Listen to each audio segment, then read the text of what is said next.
Muy buenas tardes, mi nombre es María Judith Blanco, juez encargada de esta diligencia. Identificada con tarjeta profesional número 2857635. Graduada en la Universidad Libre Seccional Socorro, especialista en Derecho. El día de hoy, 10 de abril del 2026, siendo las 15:33 de la tarde, nos encontramos en la sala de audiencias número 100 para dar inicio a la diligencia de valoración de imputabilidad y estado mental del ciudadano Marco Flores por el presunto delito de lesiones personales. Se procede a la individualización de las partes. Señor abogado, tiene la palabra. Pues a todos ustedes, su señoría y demás intervinientes, actúo en calidad de defensor del señor Marcos Flores. Mi nombre es Sandra Giovanna Fuentes, cuestión de ciudadanía no 103-425-308 y tarjeta profesional 250402 del Consejo Superior de la Judicatura. Muchas gracias, señor abogado. Por favor, señora Perita. Perita. Buenos días, su señoría y todos los presentes. Mi nombre es Karen Santos, psicóloga de profesión con tarjeta profesional vigente número 285702. Soy especialista en psicología jurídica y forense de la Universidad de Investigación y Desarrollo UDI, con una trayectoria de 3 años realizando valoraciones de responsabilidad penal y estados mentales para el sistema judicial. Tenga la palabra, señora Perito. Buenos días a todos los presentes. Mi nombre es Carol Fernanda Parizo, psicóloga graduada de la Universidad de Investigación y Desarrollo Público, maestría en psicología clínica y énfasis forense. Mi tarjeta profesional es del número 03-2402. Después de la respectiva presentación de las partes, se abre la audiencia dentro del proceso por el delito de lesiones personales. El objetivo de esta diligencia es determinar el estado mental del acusado, el señor Marco Flores, al momento de los hechos, su capacidad para comprender la licitud de su conducta, su capacidad de autodeterminación y la posible existencia de la imputabilidad. Solicito a los intervinientes expresar con claridad técnica, pero en términos comprendibles para la audiencia y para este despacho. Tiene la palabra la defensa, por favor. Gracias, señor juez. Mi defendido se vio involucrado en una agresión física en medio de una discusión con un vecino. En el momento de la captura, manifestó sentirse provocado y con la percepción de que querían perjudicarla. Existen antecedentes de conflictos interpersonales, celos intensos y consumo ocasional de alcohol. Además, refiere una laguna en la memoria respecto al momento exacto de la agresión.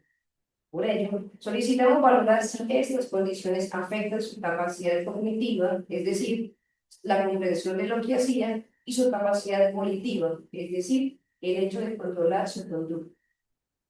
Damos inicio a la interrogación. Señora psicóloga forense, ¿jura decir la verdad y nada más que la verdad? Sí, juro. Doctor, explique brevemente su evaluación. Bueno, en este caso se realizó una evaluación psicológica forense integral que incluyó una entrevista clínica, una observación conductual, una revisión de expediente del acusado y una aplicación de pruebas psicométricas estandarizadas que nos ayudó a sacar varios resultados. ¿Qué pruebas aplicó y qué evalúan? Bueno, se realizaron diferentes pruebas, entre ellas se encontró el inventario multifásico de personalidad Minnesota, que se encarga de evaluar esos rasgos de personalidad y posibles psicopatologías que llegase a tener en la persona acusada. También se trabajó la escala de inteligencia de Wechsler para adultos, que pues mide el funcionamiento cognitivo general del acusado, y el inventario de expresión de ira de estado rasgo, que evaluó cómo la persona experimenta y expresa la ira en diferentes situaciones de la vida cotidiana. ¿Cuáles son los resultados relevantes? Bueno, durante este proceso de sacar los resultados de estas escalas, el evaluado presentó unos rasgos marcados de impulsividad y dificultades en la regulación emocional, especialmente en situaciones de conflicto con otras personas. No se evidencian indicadores de psicosis, es decir, no hay una pérdida del contacto de la realidad ni del momento de los hechos. Doctor, qué pena, un momento.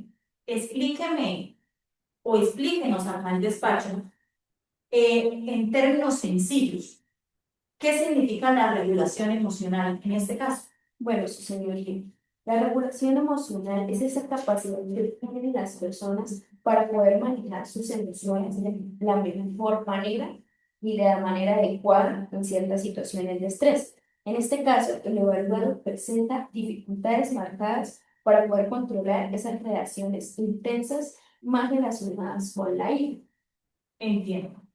El consumo de alcohol tuvo un papel determinante.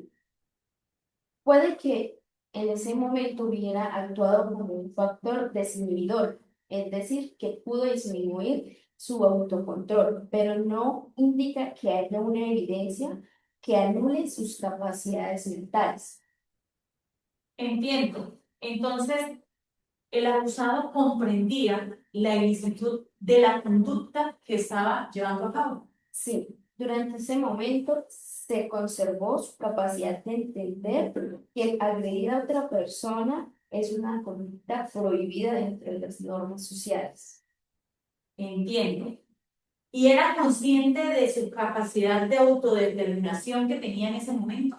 Se encontraba disminuida, sí, por los niveles de alcohol que tuviera en esos momentos y por términos de control de impulsos, pero no se encontraba anulada totalmente. Muchísimas gracias por su intervención.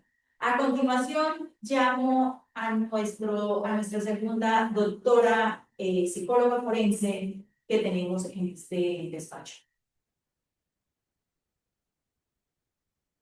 Doctora psicóloga forense, ¿jura decir la verdad y nada más que la verdad?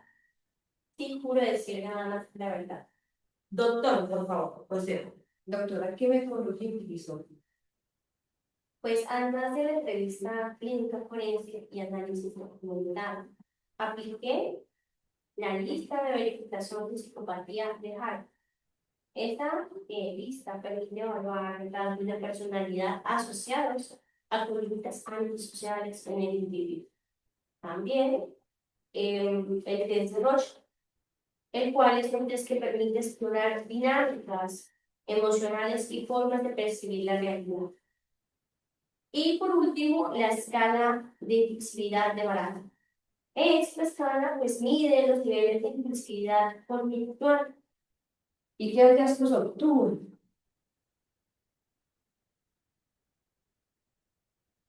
Pues los hallazgos que obtuve fue que se evidencian niveles moderados de impulsividad y presencia de celotipia. Es decir, estas celotipias son esos celos intensos que pueden distorsionar la interpretación de situaciones sociales.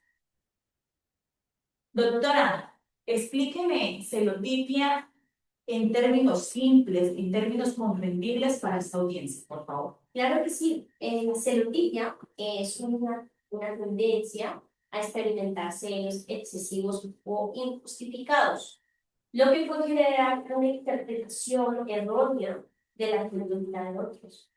Doctor, continúe. ¿Existen entonces algún trastorno mental grave? No se identifican trastornos mentales severos como psicosis o trastornos neurocognitivos que afectan la comprensión de la realidad del individuo. Entendiendo lo anterior explicado, no comprendo por qué el acusado menciona no haber recordado nada en el momento del hecho. ¿Cómo interpreta eso? Pues con base a ello podría tratarse de una amnesia parcial de tipo emocional, frente a eventos de alta carga afectiva. No implica necesariamente capacidad mental. Desde su análisis, doctora, ¿el evaluado podía controlar su conducta? Sí, aunque con dificultades. Técnicamente hablamos de una disminución del control inhibitorio. no de una pérdida total. De acuerdo a lo anterior escuchado y expuesto por nuestras dos doctoras peritos, ¿me pueden por favor responder? ¿Coinciden en sus conclusiones? Sí, señoría, coincido en que hay dificultades emocionales e impulsividad, pero no una alteración mental grave dentro del acusado. Estoy de acuerdo con la doctora Karen. Ambos hallazgos apuntan a una afectación parcial del control conductual, sin comprender la imputabilidad. Para claridad de este despacho, ¿cuál es la diferencia entre la disminución del control y una imputabilidad, por favor? Bueno, le explico de manera simple y clara. La disminución implica que la persona tiene una dificultad a la hora de controlar su conducta. Y usted, doctora, Por otra parte, está la imputabilidad, la cual está enfocada a esa incapacidad total para comprender o controlar el acto, generalmente por un trastorno mental grave. por favor, doctor. Solicitamos entonces se tenga en cuenta que aunque no exista imputabilidad, sí hay factores psicológicos que afectan el comportamiento y podrían considerarse como atenuantes. Escuchando las distintas partes, este despacho, con base a los dictámenes periciales, concluye: el acusado no presenta un trastorno mental grave al momento de los hechos. Conserva la capacidad de comprender la ilicitud de su conducta en los hechos. Presenta una disminución, pero no anulación de su capacidad de autodeterminación. No se configura imputabilidad. Se valoran estos elementos en la decisión final y se levanta esta audiencia. Muchas gracias a todos los presentes. Gracias.